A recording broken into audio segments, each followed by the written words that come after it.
hear your voices. Sam, it was heartening to hear Colbert mention Air America and you. Thank you for your continued support for Gaza and the uncommitted movement. But recently, our members have told me that follow you, that your time spent on the issue and covering issues from Lebanon and Gaza has reduced. Any specific reason? I mean, the biggest reason I would say is like where there's a lot of election news.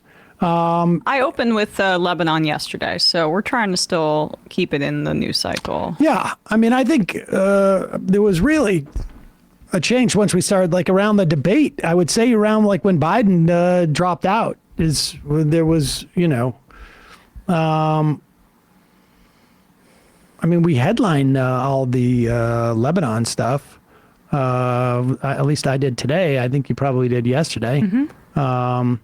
Yeah, we did a long segment to start the show yesterday, but I understand what you're saying. It's tough to balance a lot of this. Like, we're not even covering what's happening in Nebraska right now today. Like, there's just so much news. Nebraska's trying to last minute change the rules to make it no longer a kind of I don't know what the right. Nebraska has been a non-winner take all electoral college state, whatever the reverse of that is, as has Maine, and Nebraska's trying to change it because Harris is polling so well, and that could in one of the districts that includes Omaha, and that could be the deciding vote that gets her to 270 if she only wins Pennsylvania, Michigan, Wisconsin. So there's just so much news. Point being, and I think too, from a I mean, both from a news and a sort of like a political perspective. Like, I am of the belief, I think people know this by now, that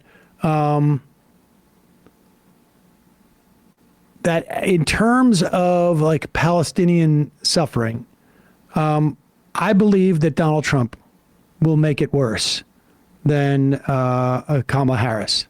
I think there's certainly an argument, Harris is part of this administration, and I think that she should do more. I think politically distancing yourself from Biden's decisions in this instance would have both a political benefit and I think arguably could have put some pressure on the Biden administration. It may not. I mean, this guy, but I am of the belief that between Trump and Harris, which I believe are the only two people who are, one of those two is going to be the president, that it's going to be better for Palestinians if Harris wins as opposed to Trump. And there's only so much that we can do. I feel like we keep it in our news rotation to remind people of what's going on there in terms of the suffering and the ongoing genocide. The Lebanon stuff we talk about, and I think it really in the context of like, I don't believe that every person who had those pagers were Hezbollah. I don't think that justifies it, obviously, because there's people around there. They killed a 10-year-old girl, Fatima. We showed her photo. I think there were 4 children reportedly dead. There is no doubt that Israel's trying to stoke another war. Beyond what I've just said, and pointing out when Israel kills more, or what the sort of starvation status is in the context of Gaza. I don't know that there is much more we can do in terms of helping the people of Gaza than making sure that Donald Trump is not won, at least, until November 5th.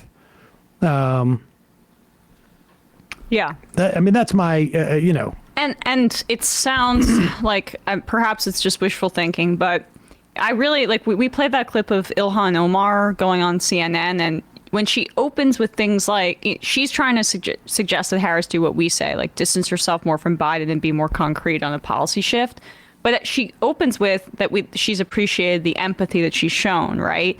Which, like, from in the public eye, I don't think she's been overly that empathetic. I mean, the bar is the floor for Biden, but it just tells me, like, there are conversations happening behind the scenes that we're not necessarily privy to. And the cold, hard reality of what people are telling Harris is that it's a do no harm campaign, and that you can't contradict the president like this in public, in a more adversarial way. I don't think she'd be that adversarial, but do I think she wishes she could have a bit of like a more daylight from Biden because this is an issue for her? Even if you think it's insincere, even if you think it's just cynical, I do think that's true. So.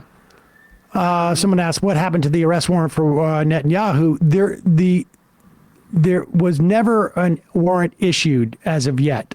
The prosecutor is essentially taking his application for a warrant to the judges, essentially, in the International Criminal Court, in the ICC. And I don't know what the timeline is for that. We know the problems with the ICC. Unlike the ICJ, it's much more aligned with Western interests, and the entire Republican Party and Biden were like raising hell that they would dare to do such a thing. And it's also an issue because the Biden administration has been elevating Yoav Gallant as some savior in Israel. And he was the other member who was going to be subjected to an ICC arrest warrant. So I'm sure they're leaning on the ICC trying to make sure that doesn't happen. And in terms of addressing this stuff, at the very least, we have Ilan Pappy booked a couple of weeks out. You know, I mean, you'll notice the guests we have, too, have all been sort of like more associated with what's going on in the moment in terms of the politics. But, you know, hey, folks, don't forget to hit the subscribe button and check out our daily show. We do it every day at 12 p.m. Eastern for about 2.5 hours. We even take phone calls. You should check that out.